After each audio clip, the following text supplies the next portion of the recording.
Hey everyone, it's Nicole, your favorite marketing snarker. And I've told you from the start of the Nicole React series that if I ever found something that was going to make us rich, I wasn't going to gatekeep it from you. And today we have a 41-minute video that was emailed me via contact form spam about how to make $1 million drop shipping. So we're going to watch it. But before we get started, in case you haven't been here before, hi, my name's Nicole. I own a marketing company. I have for 16 years.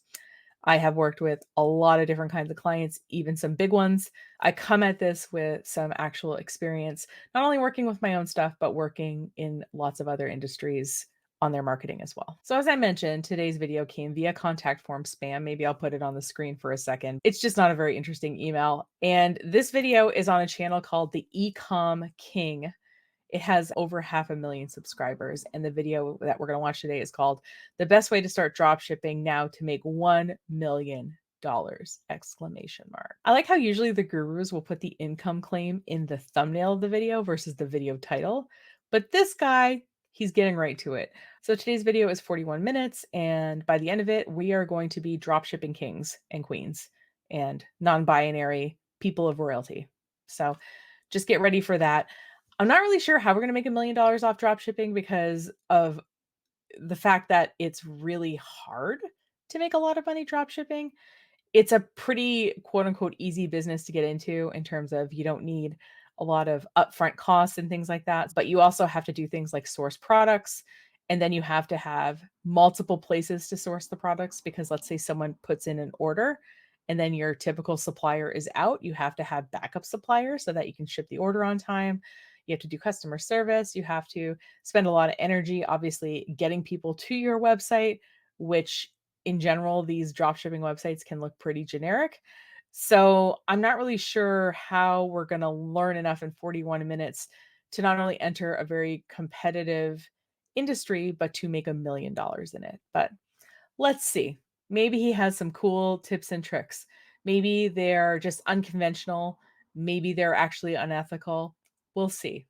I don't know this guy at all. All right. You guys ready to get rich? Let's do it. So this is the best way to start dropshipping right now if you want to make $1 million in 2024. Now you might be thinking that's a bold claim, but this The way that these videos are edited, these kind of get rich quick videos, it seems like a very similar style. The bold text kind of matching up as captions, the stock footage like cut in, the setup with the super expensive microphone. I don't know. Do you think that all of these people have their videos edited by the same person or the same company? Or do you think they just have all kind of adopted the same style? It's just kind of interesting. the strategy that I'm going to be teaching you in this video is the same strategy we use every year to take a brand new dropshipping store from $0 to 7 figures. Now, what I've done to even increase the chances of All right, so I just did some quick math. I've been in business for 16 years. So if I divided $1 million by the 16 years, that's like $62,000. And we know that I have three other people on payroll that aren't me. So I'm guessing if I went into my payment processor and I adjusted the date to show data for, I'm guessing I could get it to show $1 million if I really wanted to. I'm guessing that at least $1 million have come into the company over the last, like I said, 16 years, right?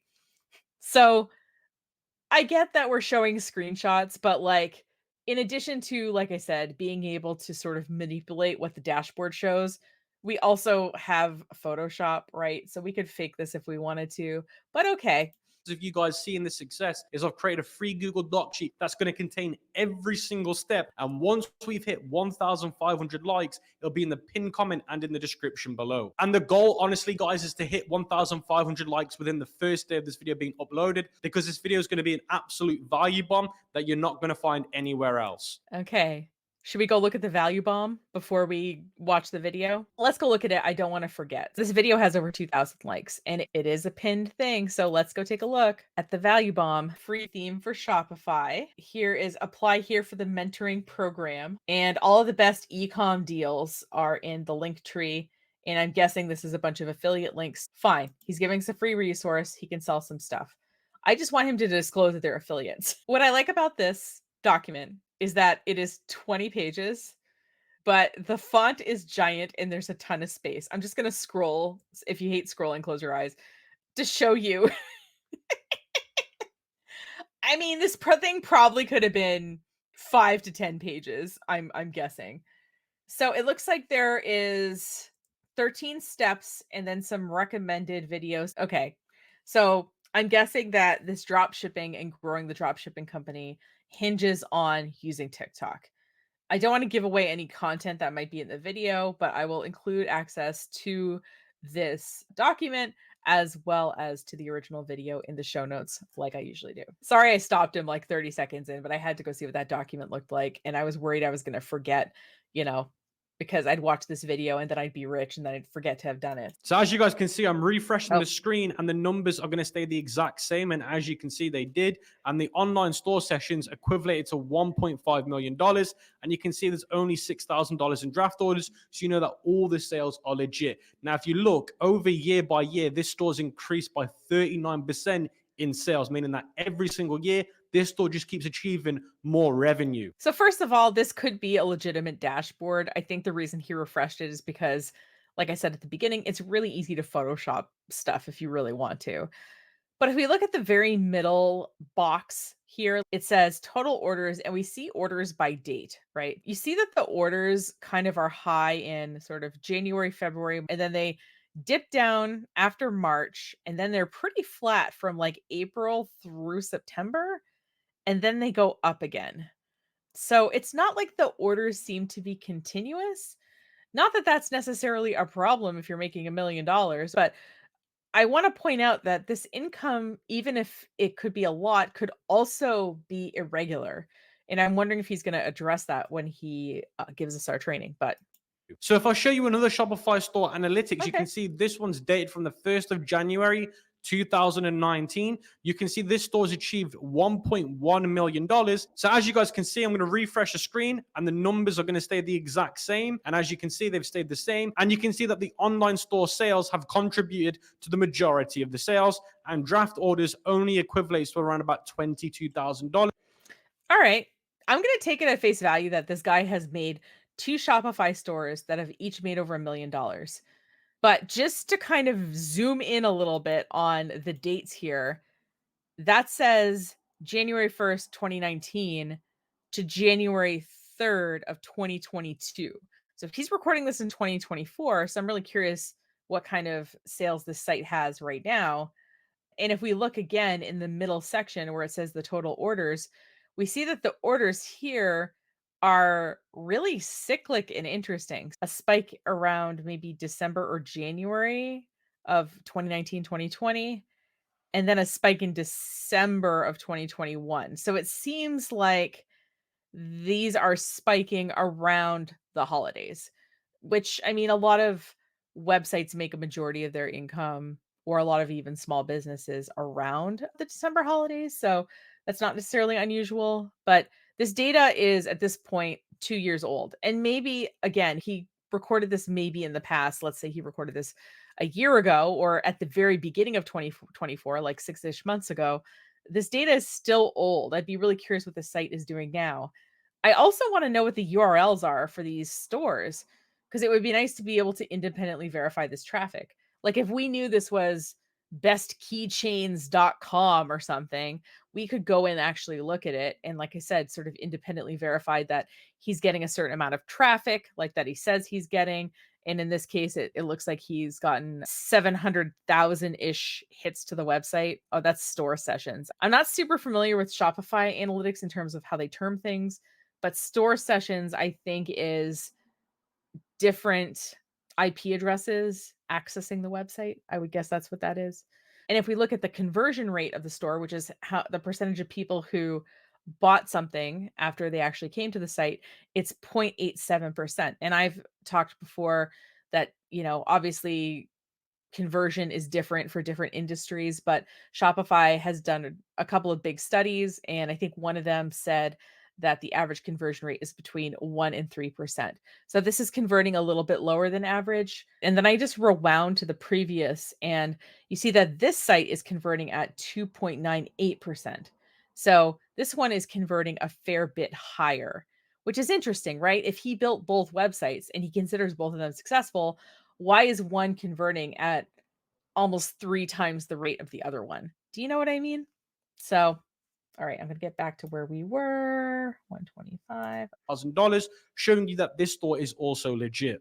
Now, Okay. I hope by me showing you these numbers, you are now going to take whatever I'm about to tell you very seriously, because it's the same strategy that I use for each one of these stores.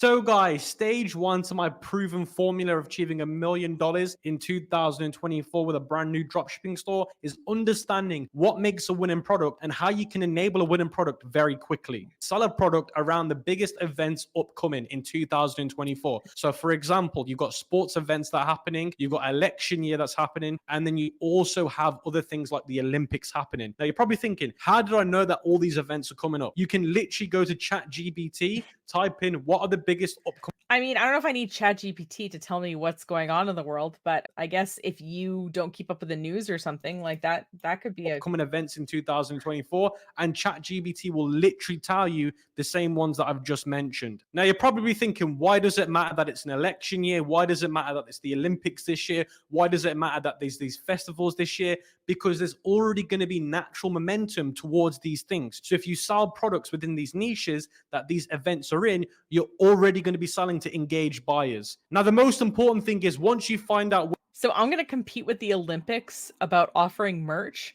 I don't know. I think they're gonna win.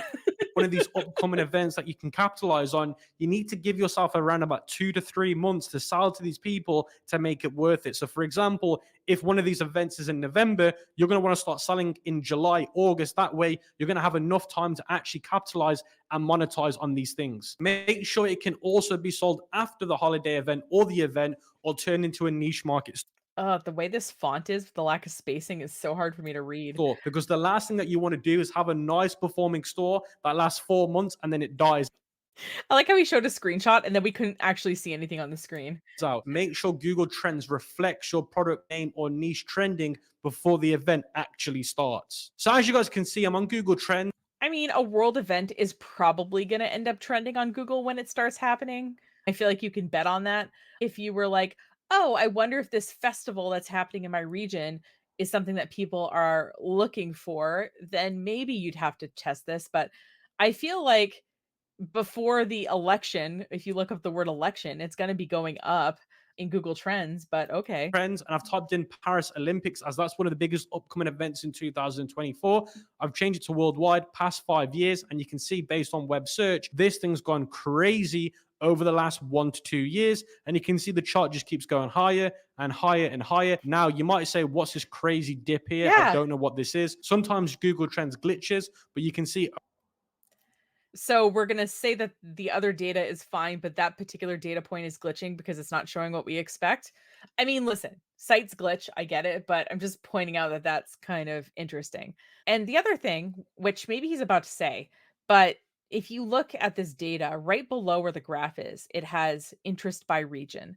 So, like, I'm based in the US. So, let's say that if I was going to start a drop shipping business, I would want to drop ship to other people who live in the US, right? Because shipping's easier and all of that.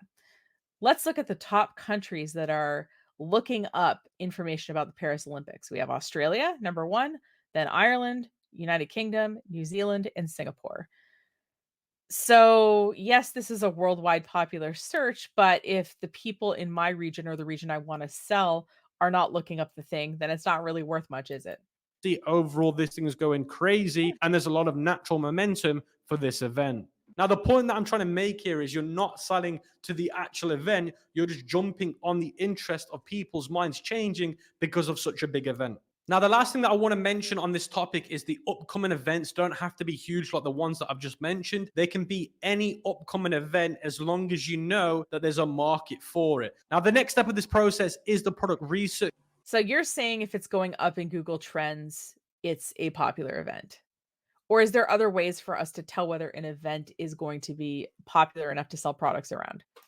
Research, go to TikTok and Amazon and Pinterest and other social platforms. The more social platforms that you go on, the more likely you are to find a good product. Step 2, type in the event into the search bar or related topics to the niche. Now, before I do this, guys, I want to show you a few things. I've actually been using ChatGPT a lot recently to help me with my product research and finding out information on the audience. So the first thing that I asked ChatGPT was, what are the biggest upcoming events? It mentioned the Olympics. Then when I scroll down, you can see here, I mentioned what is the biggest sport within the Olympics. It then said that it was soccer based on the statistics that they got from the last Olympic sport and the current people attending it. Now I've typed in soccer toys into TikTok. I want to try and find a dropshipping product that makes sense to sell to people that are going to be interested in soccer because of the Olympic Games. Now, when I've done that, I found loads of products that have come up that fit this beautifully. So this one here is called Hover Footy, and you can see here it's a video of this football that is hovering, and you can kick it within the house and you're not going to damage the walls and get into trouble. Now, this actually looks really cool, and I could have done with this when I was a child instead of using a real football. Now, this would be a great product for me to use because I've actually never seen it before. Let me know in the comment section before if you've seen this product. This looks like a viral product that I can easily sell. Now, you're probably thinking, I found a potential product, but where does this Olympic Games thing come into this aspect? Now, when I come to advertise this product, which I'll announce later on, I might want to use angles like, if your kids are watching the Olympic sports at home, don't worry, they can get involved by using this footy inside whilst they watch the games. Okay, so we're not targeting this product at people who necessarily are that interested in the Olympics. We're just using the fact that there's interest in the Olympics and there's interest in soccer at the Olympics to write or produce marketing content. Okay, that makes more sense to me.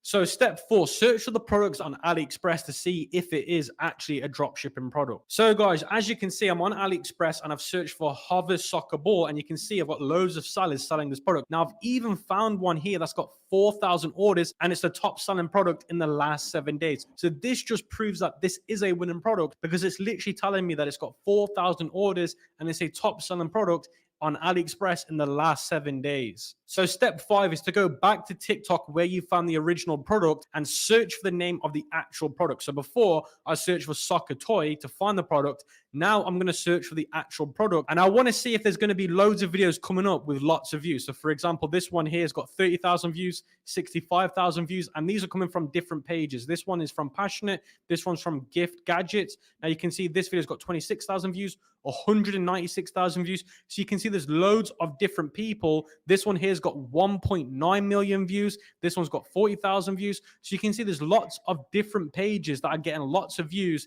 with this product. Now, the main element here is you want to find at least one video with at least 1 million views for the product that you found. Now, I've already found my video. It's right here, and it's got 1.9 million views. Now, step 6 is to search for the product on Amazon and make sure it's got good reviews. So, guys, you can see I've gone to Amazon and I found the product here. And this one's got over 3,000 orders and it's got 800 ratings and it's got 4.4 star reviews. Now, that's very good for Amazon. I always say, as long as it's above 4-star reviews on Amazon, then the product is a good quality product. So guys, we're now going to progress into stage 3, which is the no paid ad section. So we found... I love how with dropshipping, we're selling products that we're never going to touch, which is so weird to me.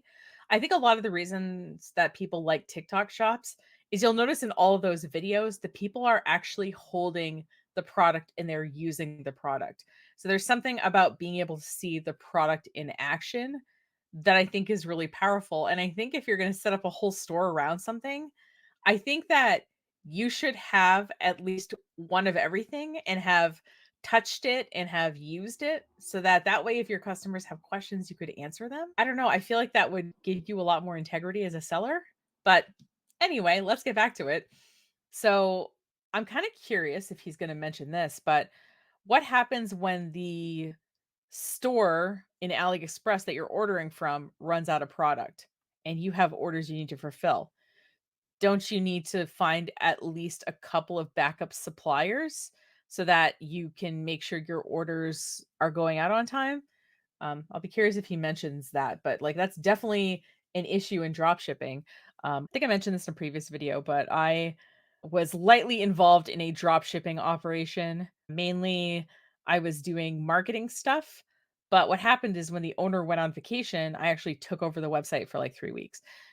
So people would place orders and then I would have to get them fulfilled. And he had 3 suppliers for each item that was sold because things do run out. So I'll be curious if he mentions this as a problem. our winning upcoming event. We have now found the product that we can sell within this event. Now we need to drive traffic to the store. So we're now going to be going over the no paid ad section using TikTok organic to go viral and get loads of sales. Now, don't worry if you're eager to learn about the Facebook Don't worry. We're just going to go viral on TikTok. That's what's going to make us our money. We have so much control over that. ad strategy, that's going to come a little bit later into the video, and there will be timestamps somewhere in the search scroll bar. Now you're probably thinking, what about the Shopify store? Well, guess what, guys? Last week I literally made a video which is an hour long going over how to build a one product store for your Shopify dropshipping product. So make sure you go and check that video out at the end of this video. So before we go over the step-by-step strategy on testing, So an hour to make a store that sells one product. Let me put you onto something if you're not the kind of person who sets up e-commerce websites. There's a certain base amount of work that goes into setting up an e-commerce website, no matter how many different products that you sell. So, for example, are your products taxed? If they are, what rate are they taxed at? We got to put that into the cart. How are you going to be shipping things? Oh, are you doing flat rate?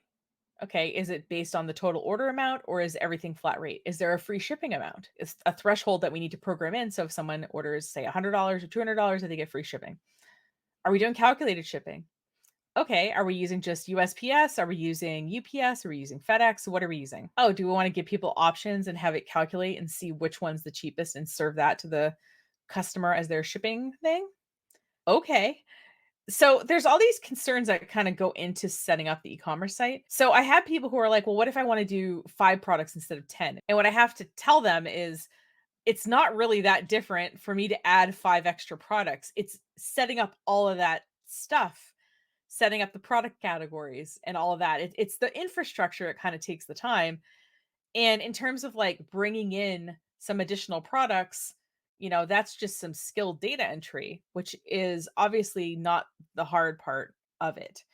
It's probably like publishing a book, right? Whether you publish a 500-page book or a 200-page book, it kind of doesn't matter. You still have to design a cover. You still have to find a printer. You still have to get an ISBN number. You know what I mean? Like there's still a series of steps you have to do. It's the same with e-commerce.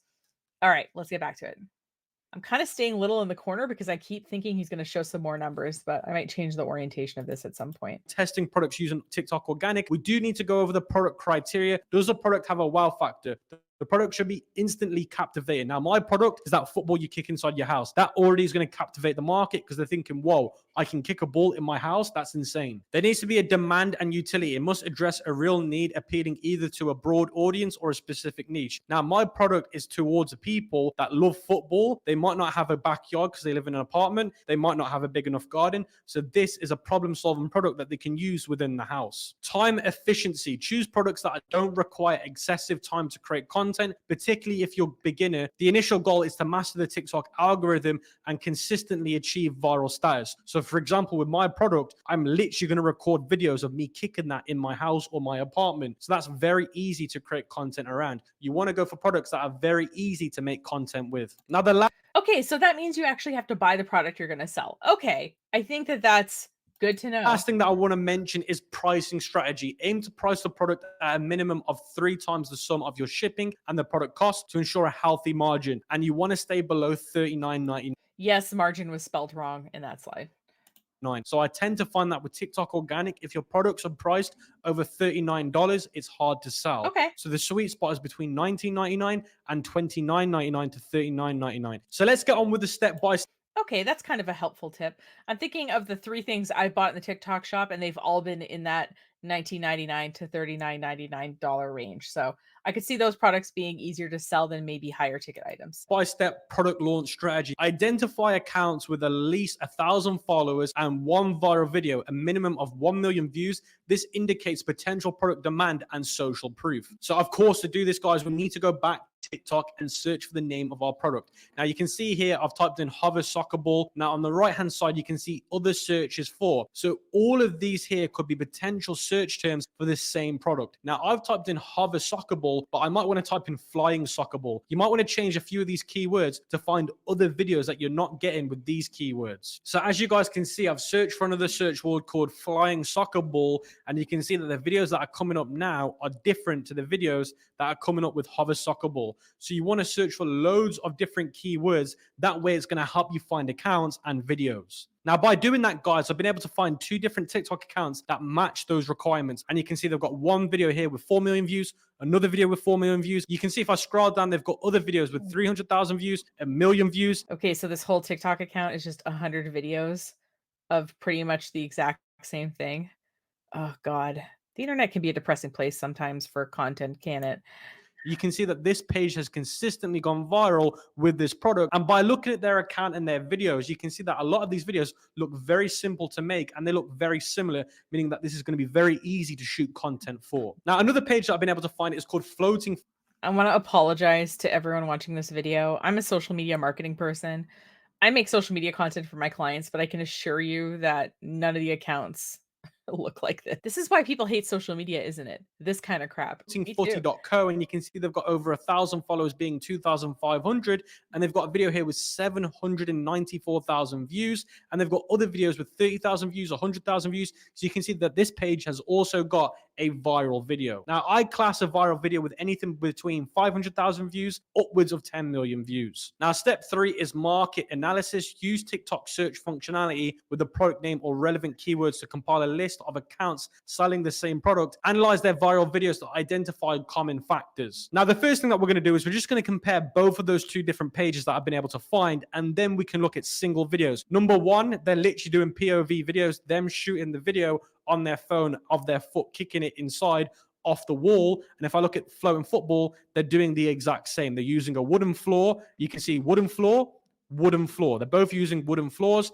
and you can see that they start with it in their hand, they drop it on the floor, and they kick it against the wall. So that's the common trait. They've also used the same captions in the same videos. These videos are very similar. Now, what you want to do is you actually want to watch all of these videos, see if they're using voiceovers, see what music they're using, see what sounds they're using, and see what they're saying in the captions, and see what hashtags they're using, and then compile that into a Google Doc list so you can use it for your account. Now, this So basically, you're going to find people who are already successful selling your exact same product and you're going to copy them?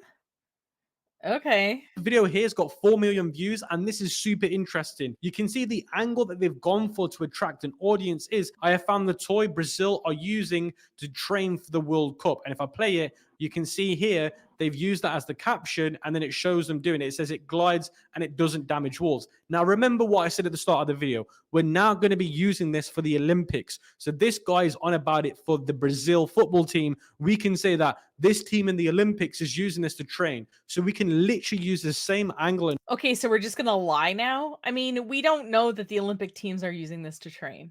So you saying this would be you lying. hook, but for a new upcoming trend, which is obviously the Paris Olympics. Now, like I said to you guys before, you want to go back to the TikTok search and search for those keywords again, and you're going to find one-off videos. So this is a one-off video, and this guy is him kicking it down the stairs. So this went viral because he kicked it down the stairs. So if I keep scrolling down, you're going to see one-off videos where they're not pages, they're literally just one video, and you want to identify why they're doing so well. And you want to spend a good few hours doing this so you can figure out the hook, the audience, and what type of video does well. So step 5 is content preparation. Prepare at least 42 videos in advance, planning to post 3 times daily over 2 weeks. This intense testing phase is crucial for gauging audience engagement and algorithm compatibility. So this is literally this sounds awful.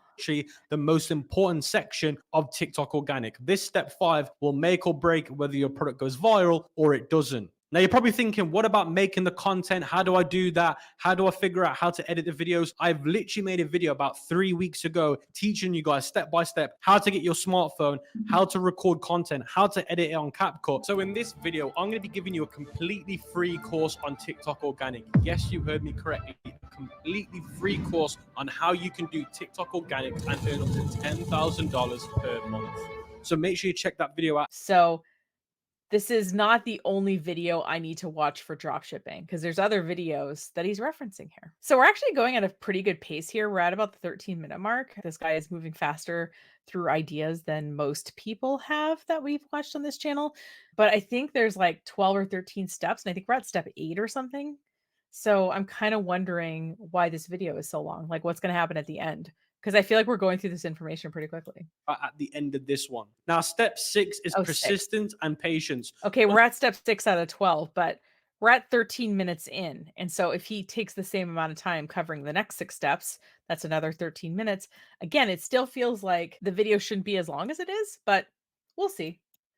Understand that going viral might take a minimum of 2 weeks. Success on TikTok often builds cumulatively, where on viral video can significantly boost the visibility of other content. So let's say, for example, you've posted 23 videos, one's gone viral. That one viral video might redirect a load of viewers to your other videos to help boost them to going viral as well. So step 7 is dedicated account management. Start with one personal TikTok account, focusing all efforts on quality content creation. If possible, consider managing a second account for additional reach. That So he's saying making 42 of almost the exact same video is focusing on quality content creation. I mean, I disagree, but okay. That basically means start with one account making content for your page. And then if you can handle 2, get a second account made and start pushing unique content on the second page. Now, step 8, consistent post and schedule. But he's saying to start with 42 videos, posting 3 times a day to your account. And he's saying if you have enough bandwidth to kind of make a second account. So that's 84 videos and you're posting to both accounts 3 times a day. That's a lot of content, even if you are remaking the same video in slightly different ways. Schedule post videos 3 times a day, tracking performance to identify optimal posting times for your audience. So for example, if you're 2 weeks in, you're going to know what times of the day work. You're going to know which types of marketing angles, which types of sounds, which types of effects work the best in your videos. And if you don't track this, then you'll never know. So it's so important to put everything you find in a Google Sheet, in a Google file. That way you can track what works and what doesn't. Now, step I agree about the tracking thing, but I think you're going to need more than 2 weeks to sort of tease out whether it was the sound, whether it was when you posted the video, whether it was the video caption, whether it was the video hashtags, or whether it was, what you were talking about in the video, or whether it was a voiceover versus you talking to camera. Like there's a bunch of things you need to test. I think you're going to need more than 2 weeks to actually figure out, okay, this video did well because of X, because each video has multiple elements in it. So like if you have a video that does well and you're like,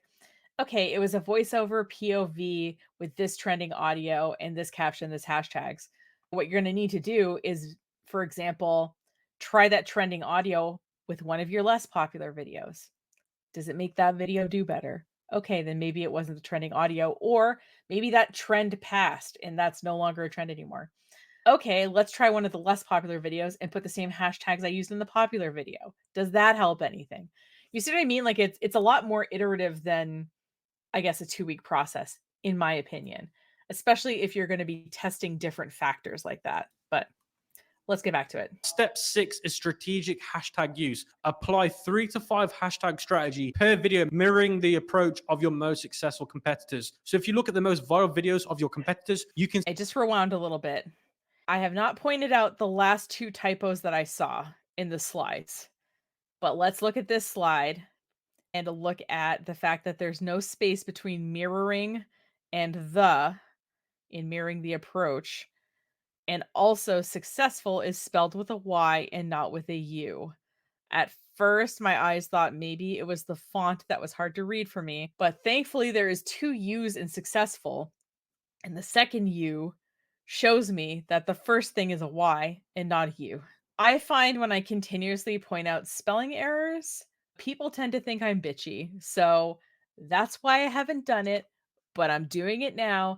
And I'm also saying that if you're noticing some typos and wondering why I'm not calling them out, it's because I would have to stop at every slide and point them out like I did just now. And that would make this video really long and make people think I was more of an asshole than some people already think I am. So Onward. Per video mirroring the approach of your most successful competitors. So if you look at the most viral videos of your competitors, you can see what hashtags they use. Now, my best advice is every video that you post a day, so you're going to be posting 3 videos a day, do one with hashtags, the second one with hashtags, and the third one without hashtags. You want to test with hashtags and without to Okay. see if it makes any Okay, difference. I like that he's pointing out how we're going to use the next 2 weeks to figure out what is working. So he's giving us a very specific thing here, which I appreciate.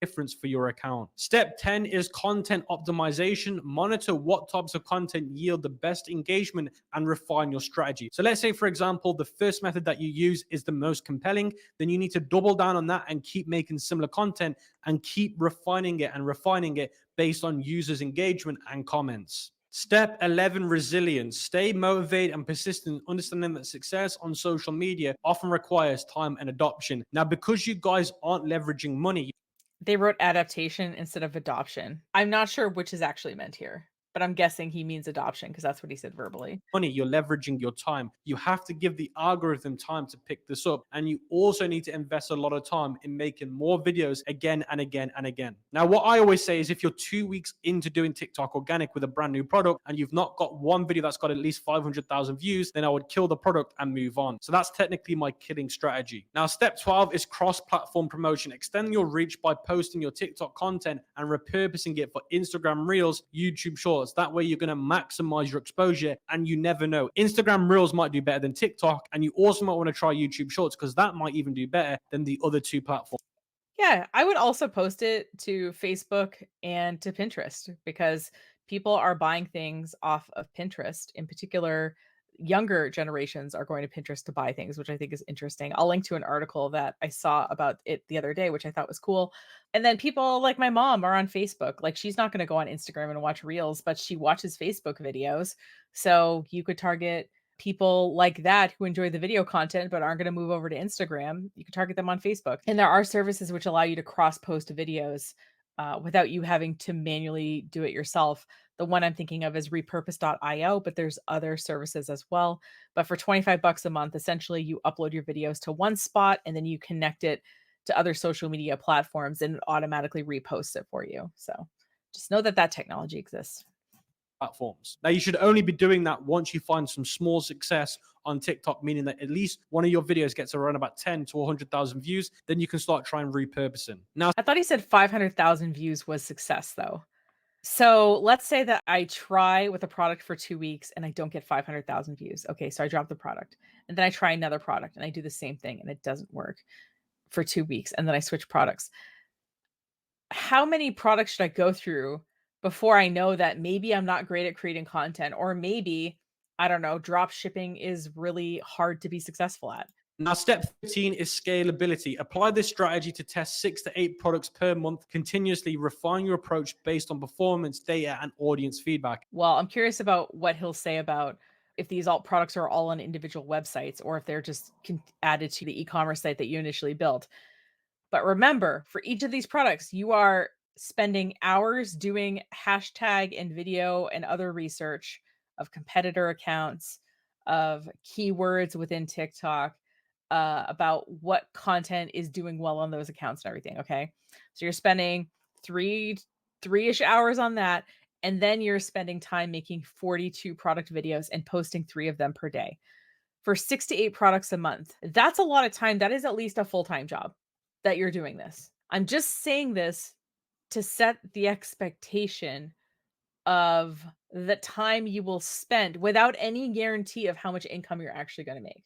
Now, it's very likely that the first product you try will not go viral. It's very likely that the second one won't, but you've got to keep going. And I normally say between your 6th and 8th product, you're going to find one that goes viral. So if you can try and test 2 products a month, 3 products a month, although it's going to take a lot of time, as long as you refine the strategy, you're going to find enough time to keep doing 3 products a month. That way, within your second month, you're going to find one that at least hits 1 million views, as long as you follow this strategy step by step. Now, you can I mean, I appreciate that he says it's going to take time. Okay. I appreciate that. And that your first few products are not going to be successful. But how long would it take you to make 42 different videos around a product that you don't know super well? It's one thing to make 42 videos about your dog or about a recipe that you make all the time or something. This is a brand new product to you. So you're going to have to think about what's interesting about this product. How am I going to talk about it? Do I want to involve other people? What features of the product do I want to show off? So it's going to take you time not just to record and edit the videos, but to think about the ideas for them too. Keep that in mind. I mean, I'm kind of interested in trying this just to see how it would work.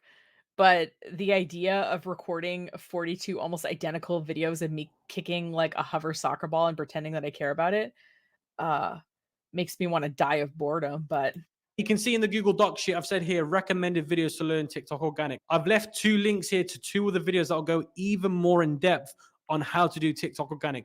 And it will literally show you the posting strategy, how to edit videos, and even more info that's going to help you go viral. okay, so there's not 1 TikTok video, there's 2. So we're watching a Shopify video that's about an hour, and we're watching 2 TikTok videos, we're about an hour each. Okay. So in addition to this 45-minute video, we're watching like 3-ish more hours of content from this guy to see the full business model of this. Okay. Viral with TikTok organic. So, guys, that brings us on to stage 4 of this process on my proven formula for you to achieve your Weren't we just first on step 6 like a minute ago? I guess the stages and the steps might be different, but okay. $1 in 2024 with dropshipping. Now, the reason why I'm going all in with Facebook ads in 2024 is because although, yes, it does have its problems, it is still consistently the best platform when it comes to online marketing. Now, if you want to learn TikTok ads, guys, I literally dropped a full course on TikTok ads 2 weeks ago, going over my full TikTok ad strategy. Now, this is super, super important, guys. I have what I'm about to say, then your Facebook ads won't work. This is actually more important than you running the ads on the business manager. So in order to get started with this beginner-friendly strategy, you'll need to get 3 different creatives to build your ads. I'd recommend that you get one picture, one video, and one. All right. The cat jumped up and I got a phone call at the same time. So let me try to figure out where I was here.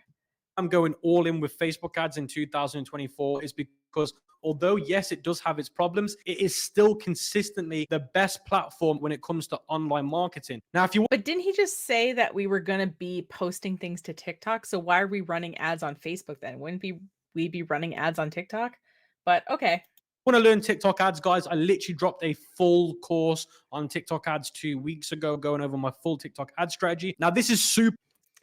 Okay, guys. So we are up to 1 Shopify video, 2 TikTok organic videos, and 1 TikTok ads video. Okay. So we're watching 4 more hours of content from this guy in addition to, testing out products and making all that content and posting it to TikTok. Okay. So I'm just pointing out that, like, maybe this could work to make you some money, but it will take you a while to make some money. And I'm not sure if that money is going to be worth $1 million, but okay. Super, super important, guys. If you don't have what I'm about to say, then your Facebook ads won't work. This is actually more important than you running the ads on the business manager. So in order to get started with this beginner-friendly strategy, you'll need to get 3 different creatives to build your ads. I'd recommend that you get one Yes, different was spelled wrong.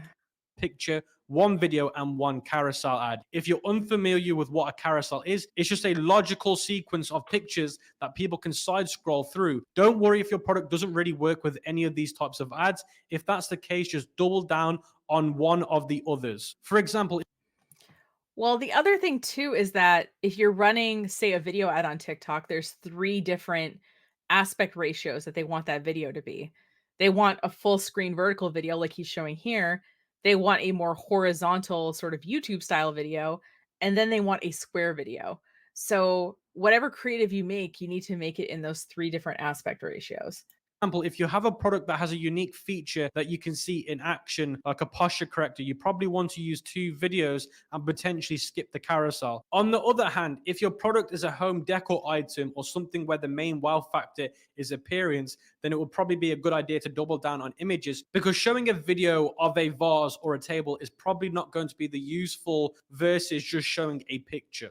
So after you have your creatives ready, you'll need 1 ad copy and 1 headline. For the ad copy, I find that short copies generally yield a better result for most dropshipping products. Unless you're selling something really complex or you're targeting an older demographic, most people these days don't want long reads. So keep it to 1 to 2 short sentences. I mean, they also give you a character limit in the Meta Business Suite when you set up the ad, so that's a pretty good guideline as well. as that is enough. Again, using the example of a posture corrector, do you know that sitting all day can cause back problems that linger for the rest of your life? Correcting your posture can save you from serious back pain. We are starting the first sentence with a disconcerting question to get people's attention together with an alert emoji to make people stop scrolling. This is a great template to get people to want to know more and click to your website. The last thing that you'll need to put together is your headline. Facebook recommends up to 40 characters, but I'd advise you to stay under 30. Longer headlines often are moved to the second line, and the ad looks aesthetically worse, in my opinion, when that happens. Okay, guys, we're now ready to make our campaign. So you should be in the Facebook Business Manager and Ads Manager, and you should look at a screen like this, and you want to go to the top left where it says create. Then the first thing that you're going to be selecting is sales, and then you want to hit continue. Then it's going to say choose your campaign cell, and it's going to have Advantage Shopping Plus already selected. I would go with manual sales campaign, as that's what you need when you're testing. Now you can see here on the I mean, yeah, and most ads that I run end up being testing ads. I also don't like the Advantage Plus thing that Facebook does either. screen, if you look on the left hand section, you've got where it says new sales campaign and it's got a folder. That means that you're in the campaign level. Then you've got these 4 boxes. That means that you're in the ad set level. Then you've got this one window. That means you're in the ad level. So we're going to start with the campaign, and it's going to say new sales campaign. You're going to change this to your product name. So you're going to change the campaign name to product name broad and then test 1. Then if you scroll down, you're going to see campaign details, buying type, auction, and then campaign objective is sales. And then if you keep scrolling down, it's going to say use a catalog. You want to turn this off. And then where it says A/B testing, you want this off. Advantage campaign budget, turn this off and click next. Now where it says, I mean, I like to run A/B tests because it gives me information, especially in the first few ad sets with a client, but okay. ad set name, we're going to leave this blank for now and come back to it. Then where it says conversion, we're going to do website. Where it says performance, I had to show you guys the alternative view. He is just like really wanting me to scritch his butt, I guess. Okay, are you good? Okay, we're just gonna hang out here. So if you ever wonder why I'm looking down or why I'm waving hair out of my face, that's why. All right. All right, let's get back to it while I continue my secondary job of petting this cat here. score, we're going to maximize the number of conversions. Then you want to make sure that your pixel is selected. And then where it says conversion event, you want to select it as purchase, which is right here. And then where it says cost per result goal, you don't need to fill this in. You want to keep scrolling down to where it says budget and scale. Now, this is where things get super important. If I will just say what he kind of glossed over here, which probably he covers in his Shopify setup thing.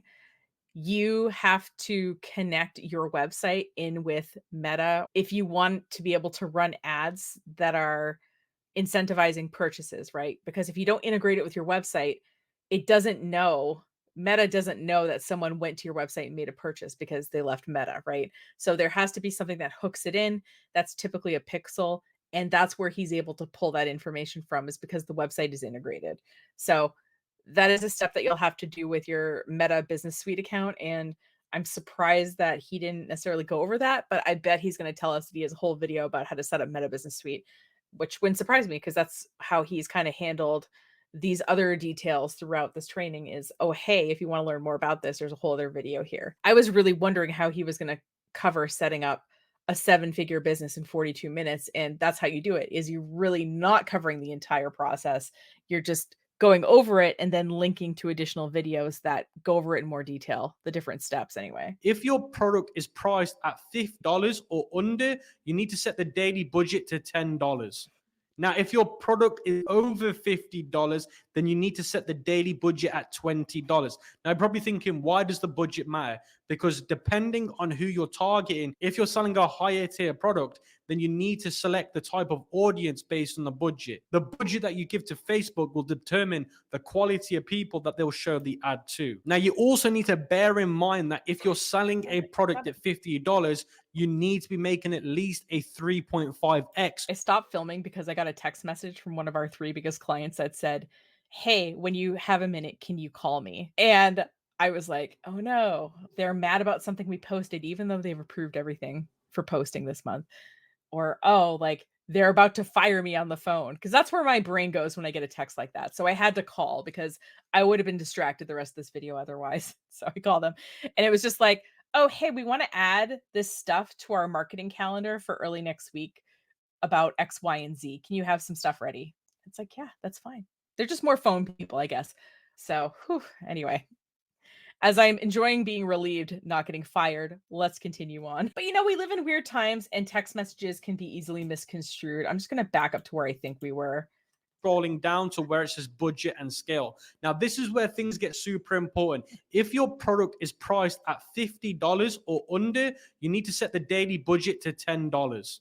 Now, if your product is over $50, then you need to set the daily budget at $20. Now, you're probably thinking, why does the budget matter? Because depending on who you're targeting, if you're selling a higher tier product, then you need to select the type of audience based on the budget. The budget that you give to Facebook will determine the quality of people that they will show the ad to. Now, you also need to bear in mind that if you're selling a product at $50, you need to be making at least a 3.5x on your product cost, which is your product cost plus shipping. So if you're paying $3 for product and then $2 for shipping, that's your product cost being $5. Then you need to make a 3.5x on that for you to even make any profit. Now, what I say in Facebook ads in 2024 is you want to be making at least $20 to $30 on your product. If you're not making those types of numbers, you're going to find it very hard to find profit on your products. So for example, if I'm buying my product for $5, including shipping, then I need to be selling it for $35.99 or $34.99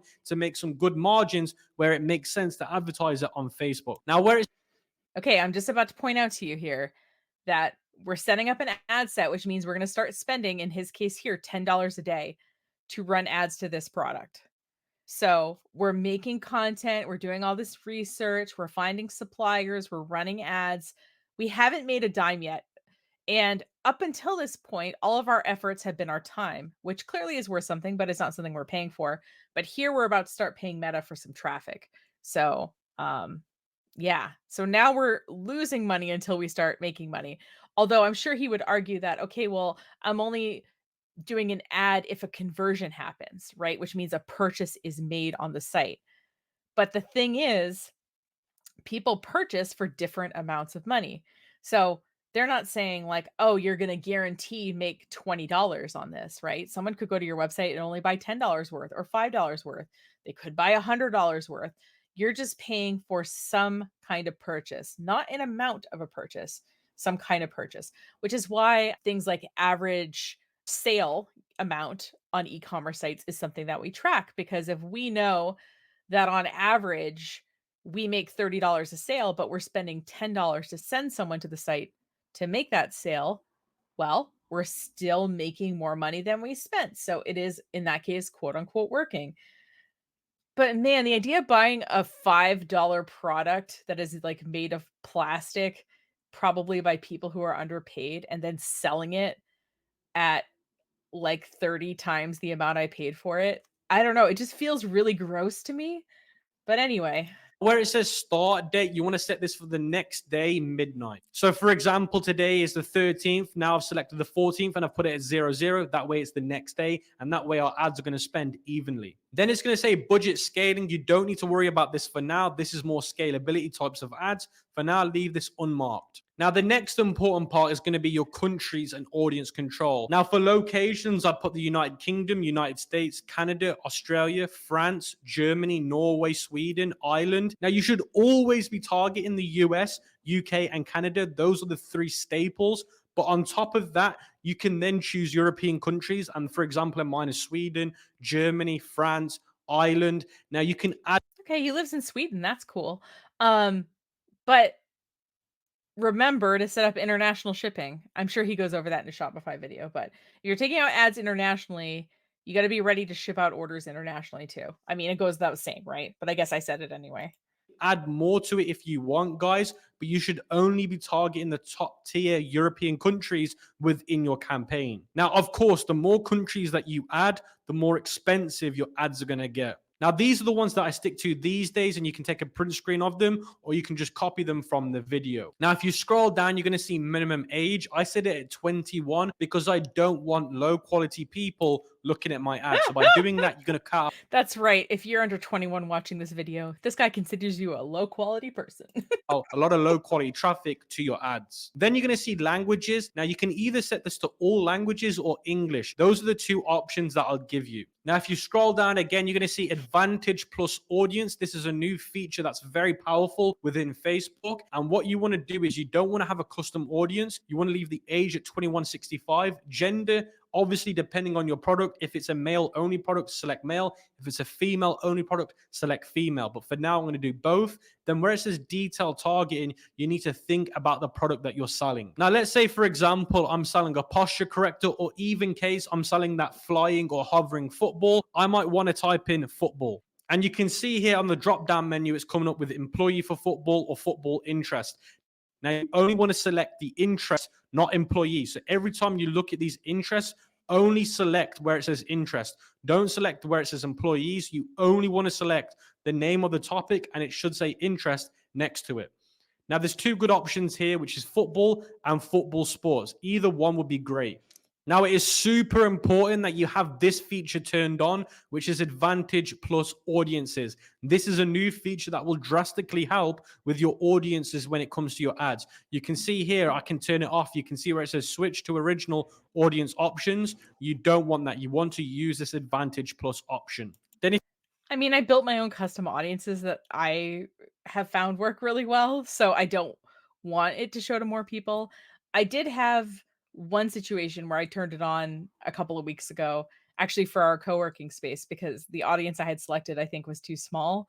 And the ad didn't do that great. And it could be because my messaging was off. It could be because those people aren't interested in the thing that I thought they'd be interested in. It could be for a variety of reasons, but I don't think you have to turn this on if you know your customers really well and you already have custom audiences that are performing well. Then if you scroll down, you're going to see placements, and I leave the placements on Advantage placements, as this works better with the Facebook's new algorithm. So once you've done all that, guys, you want to scroll all the way back and change the name of your ad set to what you've just done. So you can see here now my ad name is called 21 to 65, as that's the ages. I've changed it to advanced placement football, as that's the interest and the type of targeting that I've done. And I've changed it to $10, as that's the budget that I'm. Yeah, I think renaming your campaign and your ad set name and then your ad name allows you that when you pull reports, you can compare data across multiple campaigns. So, yes, do take the time to name stuff so that you can easily find that data later. That I'm spending per ad set. And I've also said top 10, as those are the countries that I'm targeting within this ad set. And it's so important to name your ad sets, because when it comes to killing and scaling, this will help you identify which ones are the good ones and which ones are the bad ones. Now, once you've done all that, guys, you can just hit next. Now, where it says ad name, you want to change this to what you're doing. So for example, if I'm doing 3 videos, I might want to call this one video 1. Now, once you've done that, you want to scroll down to where it says identify. You want to select your page. Then once you've selected your page, you can see here where it says ad setup. You can do create ad. You want to hit create ad. And then you want to click manual upload. And then the format will depend on what you're doing. So single image or video. So whether you're doing videos or not, this is the one you want to do. Then you can see carousel, and then you can see collection. Now you can see here where it says multi-advertiser ads recommended. Now you can either leave this on or leave it off, or what you can do is you can do one with and one without. Now this is something that I do like to test. So let's say in one ad, we're going to do 3 ads. So in one ad, you might want it on. In one ad, you might want it off. That way you can test to see if it's actually making a difference.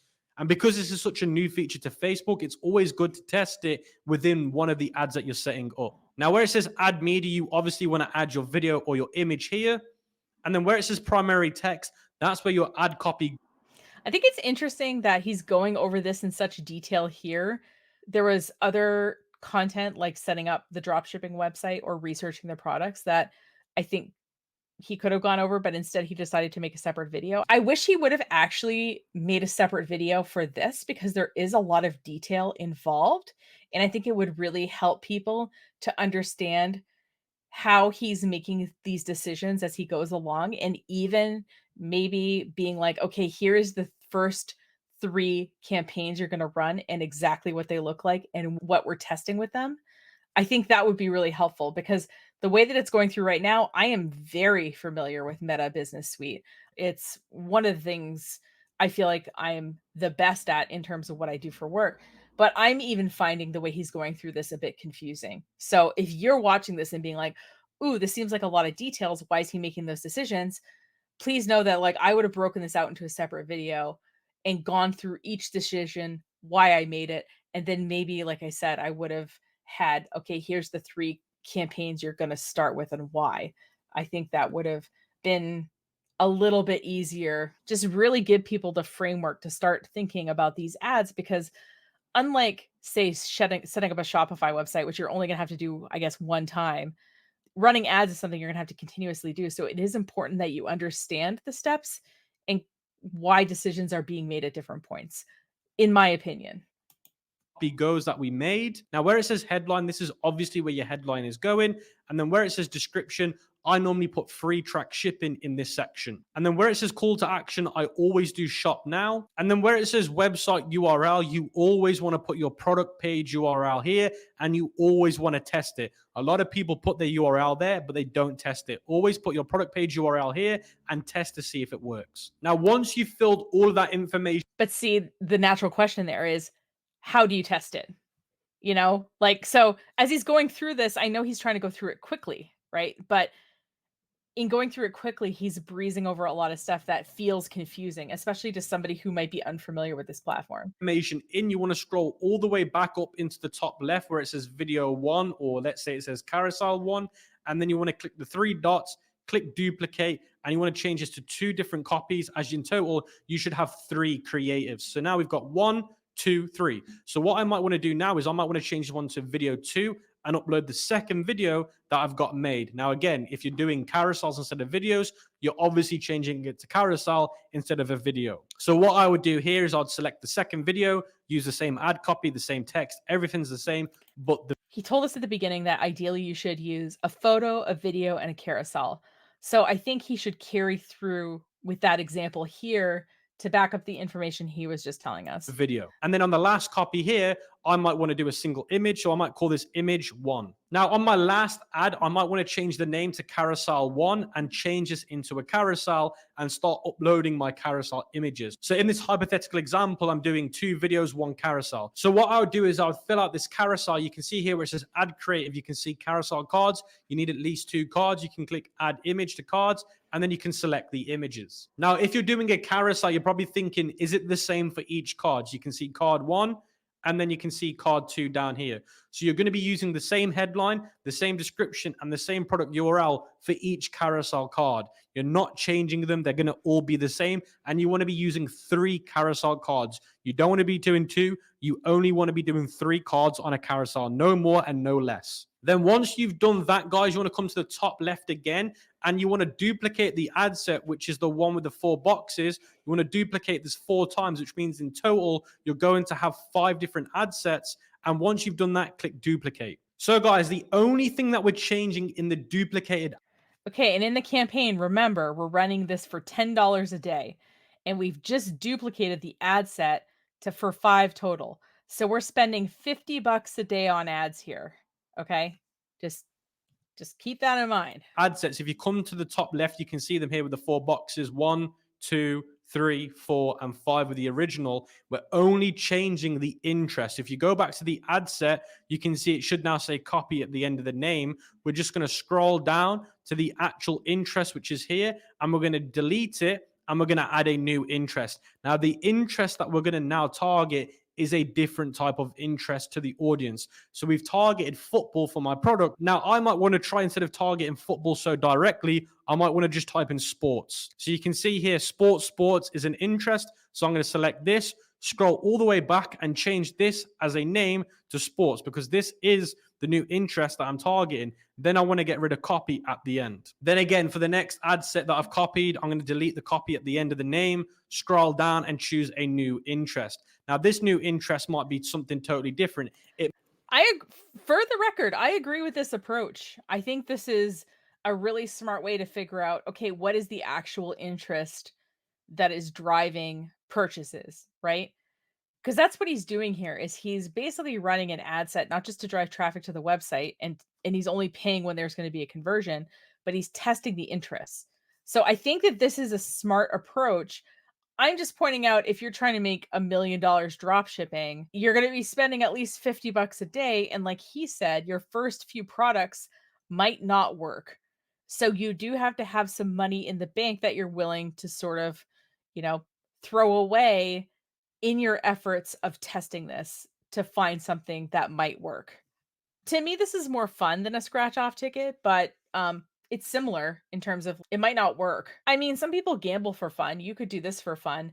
It's certainly gonna take more of your time, and it's definitely gonna take a lot more of your mental bandwidth to look at all this data afterward. It might actually be a football team that I might target. So, what you want to do with your targeting is target lots of different ideas within that niche. So, it could be a movie, it could be a football team, it could be an influencer or a celebrity, it could be the topic itself, it could be a location of where Could be the Olympics.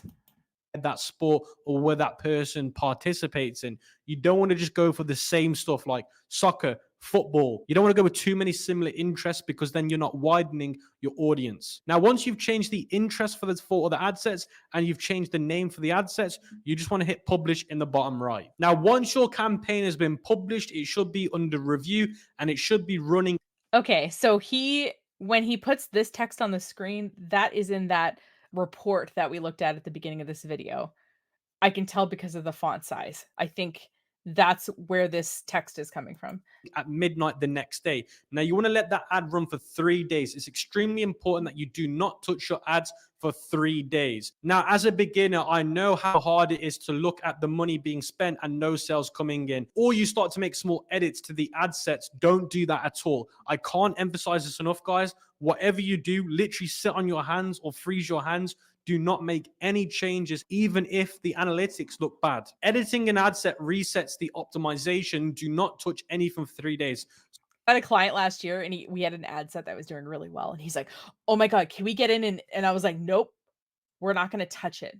We can't touch it because it's doing well and I don't want to mess it up."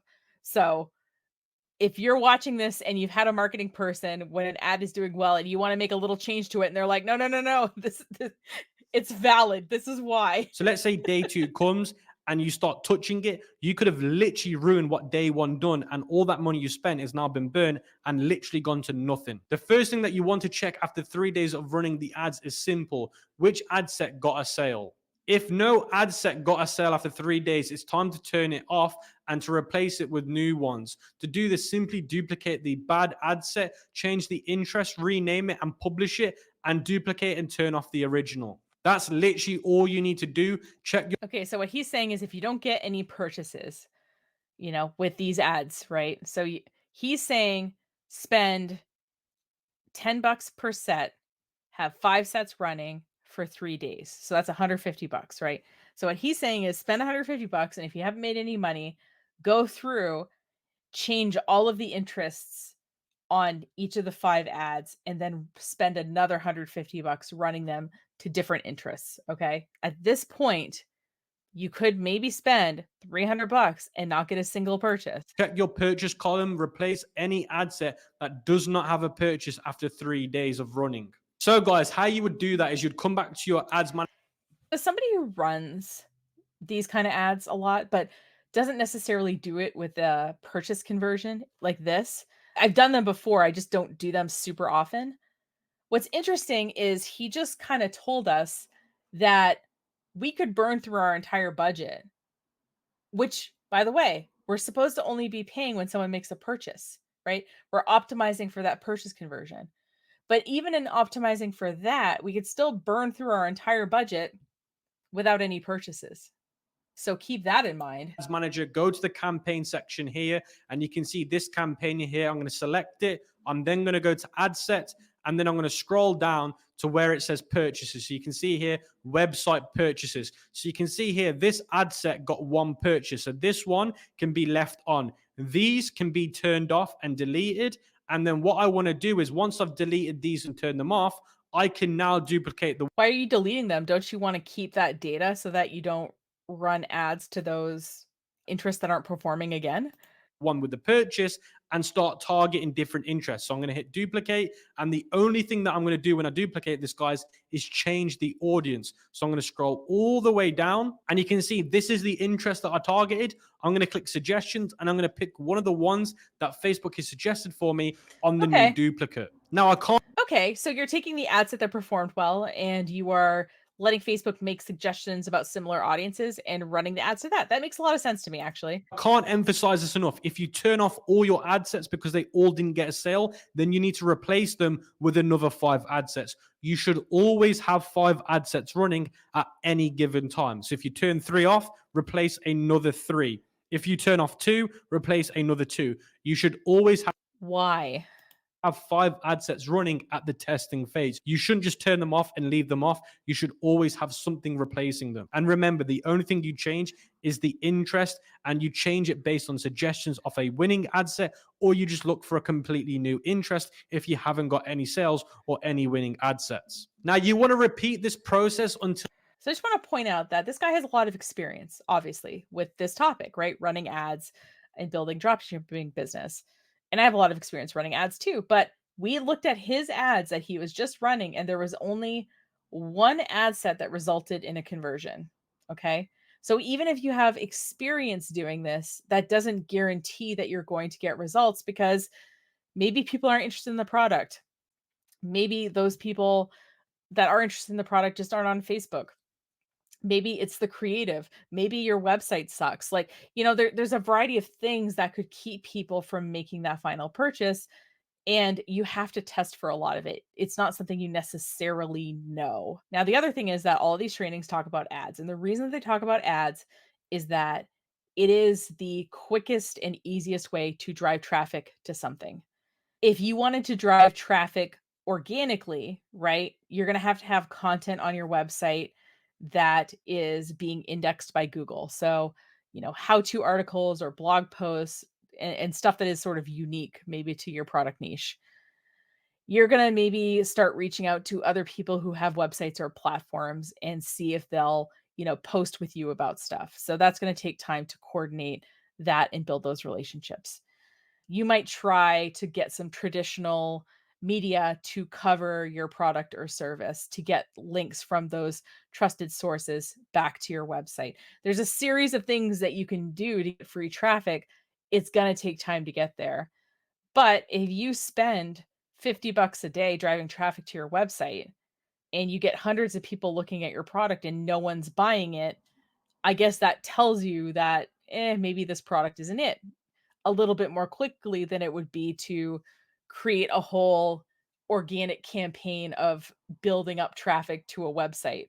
So ads are a quick way to drive traffic and they're a quick way to test, which is why a lot of these online course dropshipping type people will talk about running ads as part of the marketing strategy because it's really the only way you're going to get traffic. until you reach a loss of a total of $300 to $400. Note that I said a loss, not an amount spent. As you run your ads, you could likely get some sales, which generates a profit to offset on your spend. So make sure that you account for that. Now, if you're at a loss of $300 to $400, you can either try one more time or you can find a new product and repeat this whole process. The aim of the game to success in dropshipping is learning to kill quick, not getting emotional, and move on to the next product. The aim of the There's also a model in business development called fail fast, fail cheap, which I think is like what this is.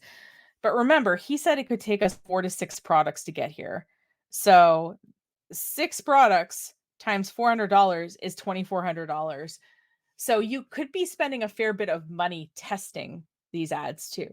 So if you're going to do this, just make sure that it's money that you can afford to lose and treat it like, you spent a night in Vegas or something if you're going to do something like this. aim of the game is to test fast, but test efficiently with a good system like this. So how do you tell if an ad set is profitable? Make sure that you enable the ROAS column or return on ad spend. Your ROAS is how you tell if an ad set is profitable or not. In order for your ad set to be profitable, your ROAS must be a break even. You can use a calculator to find out your break even ROAS, or you can use this dropshipping calculator here, which is completely free to use. So how do you use this calculator, guys? Is super easy. On the left-hand side, you can see COGS, which stands for cost of goods. So if it's Sold. going to cost me $3 to buy the product, $2 to ship it, that equals 5.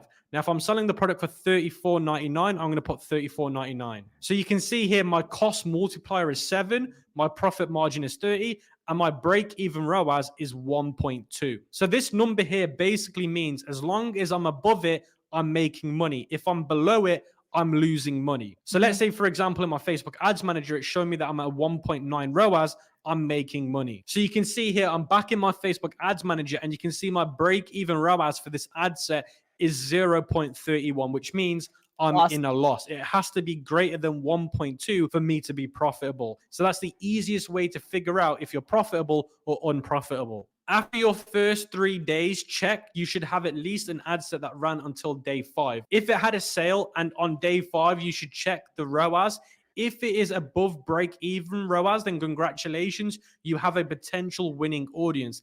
If it's not, it's time to shut it down and replace it. It's all explained above. If you have an ad set that passes your 5-day check, it's a good idea to try and scale. Remember, not every ad set that passes the 5-day check will be scalable, but finding your first scalable one is how you transition from testing to scaling your product. The scaling phase is when you maximize your profit. Remember, in the testing phase, I still don't know what he means by scaling. Maybe he means you, instead of spending $10 a day, you start spending $50 a day or something. And as long as you're making more money than you spend, obviously if you spend more money, you're going to make more money. Maybe that's what he means. you're not thinking about profit. You're thinking about, have I found a sustainable break-even ROAS audience that I can then go to scale? You're literally in the testing phase trying to work out what's the winning creative, what's the winning audience, and how can I progress it into scaling. So let's talk about the scaling phase. If your ad set has passed a 5-day check, it's time to duplicate it. I like to duplicate winning ad sets and double the budget. The new ad set will be an exact copy of the original, just double the budget. You should then apply the same check to this ad set as before, 3rd-day check for the sales and the 5th-day check for the break-even ROAS. So the rules literally stay the same as if they did in the testing phase. So I'm going to show you an example of how you duplicate a winning ad set. So for example, let's say this ad set here is the winning one. I'm going to click duplicate. You're going to do it in the original campaign. Number of copies, you're going to leave it as 1. Click duplicate. Now, the Yes, I also find this confusing, if that makes you feel any better. only change that I'm going to make, guys, with this duplicated winning ad set is changing the budget. So you can see the budget right now is $10. Okay. So I'm going to double it. So double 10 is 20. So that's literally all I'm doing, doubling the budget Okay, so his idea of scaling is changing the budget, which is what I thought. Okay. from 10 to 20 and then clicking publish. And the same rules, which is the 3-day rule and the 5-day rule, apply to this new ad set once it's published. All right. So after 3 days, I check that there's sales. If there's no sales, I turn them off. After 5 days, I check the ROAS column. And if it is above whatever my number should be, so in his case, it's 1.2, but I should go to the calculator and figure out what my number is. If it's above that, keep running them. And if it's not, kill it. Got it. Published. If these requirements are met, then you can either duplicate it again horizontally scaling, or you can try and increase the budget in 20 to 30% increments vertically scaling. What he means by duplicated again, horizontal scaling, he means testing more interests. Obviously, not the ones you tested that don't work, but keep testing additional interests. And then the vertical scaling is the budget thing. Okay, that makes sense.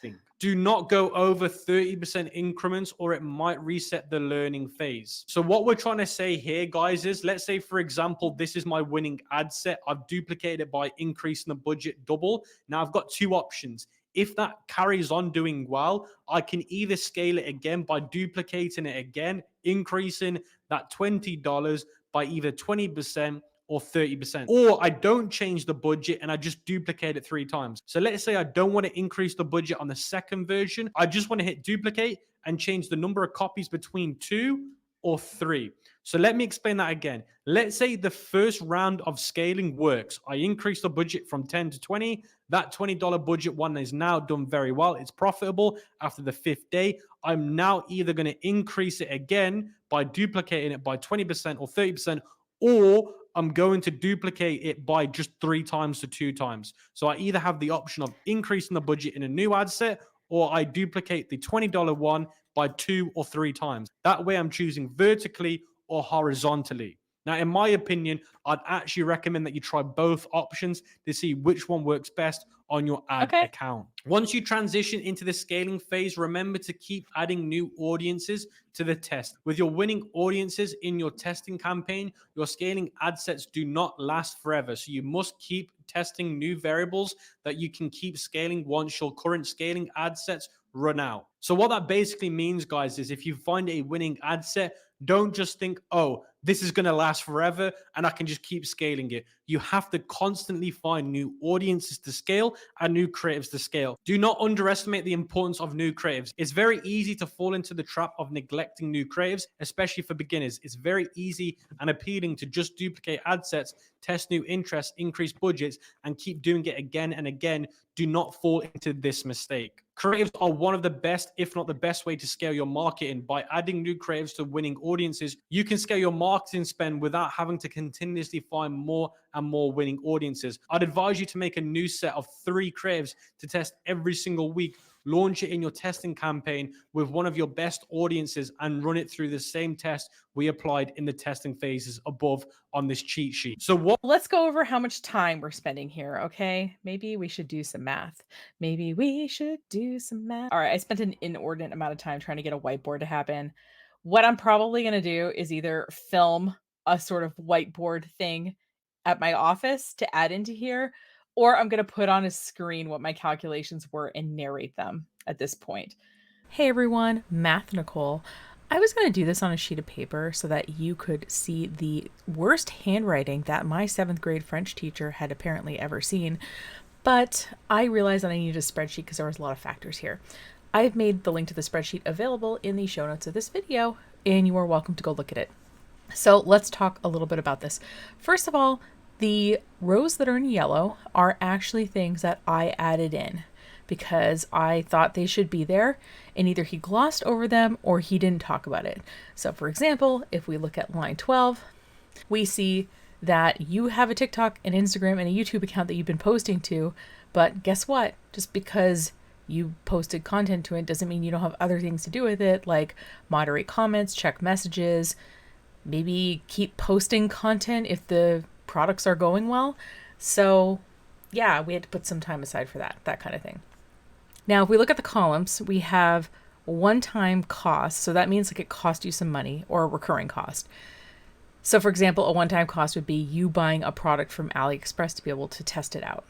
And I put that there as something that I thought everybody should do, because if you're going to be selling something to me, you should have at least manipulated it and kind of know how it works. Also, if you're going to make 42 TikTok videos about the product, it would be kind of hard to do that without the product itself. I did put the ads as a one-time cost because you are testing these with these ad sets. But obviously, if your product makes sales, you're going to have recurring costs because you're going to continue the ads. I didn't put those in here. I just called it a one-time cost because this is an experiment. Now, the other 2 columns besides the costs are your time, one-time amount of time towards something. So for example, watching a video about how he does TikToks, and recurring time. So things like you checking your social media accounts, you changing out the ad creative on your Facebook ads, and things like that. Now, I've given your time a $15 an hour value.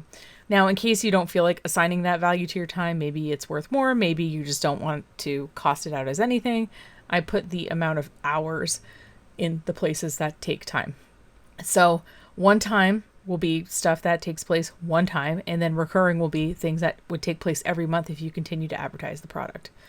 Now, he said you could do one product at a time, so one tab of the spreadsheet is showing one product. As you see here, if we look at the costs, the main part of the costs comes from running the ad sets. Because if you are running 5 ad sets at $10 a day, that's $50 a day times 30 is $1,500. So that's where most of that's coming from. Your recurring cost is your monthly Shopify plan. So that'll be $40, but obviously if you keep running ads, that will also be in recurring. And then in terms of setup time, we're talking 37 hours. And I want you to know that I have completely lowballed your time here. For example, I have said that it will take you only 10.5 hours to conceptualize, film, edit, and post 42 TikTok videos. I think honestly it'll probably take you longer, but I'm pretending that you're just knocking these out in 15 minutes because you don't care. So I am lowballing your time in a lot of these tasks. If you're looking at this and you're thinking, oh, 37 hours, 20 hours a month ongoing, $1,500 plus $40 a month for the Shopify, I could probably swing that. But remember, he said that it could take you 6 to 8 products. So you doing this 6 to 8 times. So you spending $1,500 and 37 hours of your time 6 to 8 times before it's going to work. So let's jump to looking at these numbers for 8 products. Now, obviously, you only have to watch a video one time, so I'm not counting that 8 times, right? Watching a video of how to do TikToks that this guy made, that kind of thing. By the way, you're spending 12 grand on ads if you're doing this for 8 products at a time. You are spending 233 hours researching, making TikTok videos, cross-posting your content, and that kind of thing. By the way, I put that it took you 2 hours a month to cross-post all of your content to Instagram and YouTube Shorts, but in reality, you can buy a piece of software that'll do that automatically for $25 a month. So you can call it $30 a month of your time or $25 a month in software, however you want to think about it. But as you see here, 12 grand a month plus 233 hours of initial time plus 48 hours of recurring time is a lot. And not only is it a lot, but it's not guaranteed to work. You could spend 12 grand in literally hundreds of hours of time trying to get this dropshipping business going and have it not make you any money at all. And I'm sure if this guy ever sees this video, he's going to say, oh, you're just a hater and you didn't do it. Yeah, I'm not going to spend 12 grand and hundreds of hours of my time on something that's probably not going to work. So he could argue if you actually did it, it would work. And I'm going to argue that it can just be a thought experiment for me anyway. There's a reason that he did this as a document and not as a spreadsheet. And like I said, I went really low on some of these tasks. Like he wants you to change out your Facebook ad creative every single week, but you have to do that for 5 different ad sets. And you have 3 different aspect ratios that Facebook runs ads in. Kind of square, sort of vertical, rectangle, and a more horizontal kind of YouTube thumbnail sized rectangle. So you are making 15 creatives and I have you doing that in 1 hour a week, which is probably lowballing your time. Again, I just want to show you that this guy just says, oh yeah, and just replicate it with other products. And it's easy to make it sound like a little add-on when you talk about it like that. But when you actually map out your time and think about that, you need 12 grand and you need at least 233 hours, but you're going to have some other things that you need to do in an ongoing way as well. So anyway, I would love some thoughts on my spreadsheet. I know it's not fancy, but it does the trick. That's kind of my spreadsheet style. So let's get back to the video. All right. So I hope you enjoyed the math. Let's get back to the video. We're almost done. What we're trying to say here, guys, is it's actually easier to find new winning creatives than it is to find winning audiences. You're going to have limits on how many audiences that you can test on Facebook. So you can test around about 40 audiences on Facebook, but you can test 300 creatives on Facebook. So which one is more likely to be scaled long term? The other thing that you need to bear in mind is you should always have a testing campaign. So you might want to create a new campaign, strictly call it testing campaign, or you might want to create a brand new campaign that's strictly designed for duplicating and scaling new ad sets into. So when I taught you guys how to duplicate ad sets, you might want to create a new campaign instead of duplicating an original. That way you have one campaign for scaling, one campaign for testing. That way you can work out which is which and you can keep them to strict rules. But you should always have a testing campaign for creatives and audiences. So guys, that was my proven plan for you to achieve your first $1 million. I don't know why this rectangle is here either, but okay. Online with dropshipping in 2024. Make sure you get this video to 1,500 likes so you can get this cheat sheet so you can follow it down to a T in step-by-step order. Make sure you let me know what you thought of this video in the comment section below. And I hope this helps you achieve your first $1 million online. Let me know what you thought of this video as well, guys. And I'll catch you in the next one. Peace out. Okay. And then it's just going to be a orange rectangle for a few seconds for no reason. Got it. All right, you guys ready to make $1 million drop shipping? As you can see, it's not that easy, right? Not only do you have to learn a whole new set of skills, but you also have to spend time doing things like making creative for your organic social media or creative for your ads. You have to research products and how people are advertising them. You have to try different things and analyze the data and see what isn't working. You have to pay to run ads. And this is all before, by the way, you've even sold anything. Once you start selling stuff, you have order fulfillment, you have customer service, you have a whole new set of quote unquote problems that you got to work with, right? And the thing is, I think that most of us watching this video, if you knew for sure, 100% certainty that you could spend 500 hours and 2500 bucks and you would make $1 million, you would do it. The problem is, of course, that he can't guarantee that kind of return. So you could spend all that time and all that money and maybe make the amount you spend on ads back. You could make none of it. It's a big gamble, and like I said, if you wanna treat this like a fun hobby, like, instead of, entering into poker tournaments, you wanna do this and, like, just see what you can do, I think that's fine, but there's a reason that most of us are not gonna be millionaires in drop shipping, right? Actually, there's a lot of reasons, because it's a lot of work and a lot of it's out of our control, unfortunately. That's all I got for today. If you like this video, I hope you consider liking it, sharing this video, leaving a comment. Otherwise, engaging with it is super helpful. If you want to continuously support the channel, you can consider subscribing on YouTube. You can also see past episodes of Nicole Reacts on the Nicole Reacts playlist on YouTube or on the Nicole Reacts section of the blog part of our website. If you have a guru, a video, a topic, something you want me to do, you can leave it as a comment on this video. Or if you're more private, you can use the contact form of our website to let us know there. If you want to lightly keep in touch, we have an email newsletter and you can join that and get little email updates from us. On the page where you sign up, it will show you kind of some past issues so you can kind of see what you're getting into. If you really like us, feel free to book a free consultation. We can talk about your marketing needs and see if we're a good fit and we can maybe work together. That would be fun. So thanks so much for watching. As usual, the claims in this video were a little bit ridiculous, but what I like about the more technical trainings like this is we can take away certain things from them. So for example, we can look at an ad that did well, look at the targeting, and then use the suggestions by Facebook for additional targeting. I think that's a great idea. But we can just take those couple little nuggets of information and leave the rest. If you do want to start a business and make money right away, I think the best kind of business to start is a local service-based business. You don't need to have a physical location for it. You don't have to carry product, and you can fit it in literally pockets of your day. Maybe you want to mow lawns. Maybe you want to help people with graphic design.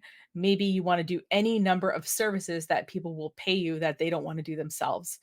That's going to make you a lot more money a lot more quickly than trying to enter a very competitive online market that has a lot of factors beyond your control. So I wish you success in business, marketing, and life, and I look forward to seeing you in the next video. Take care.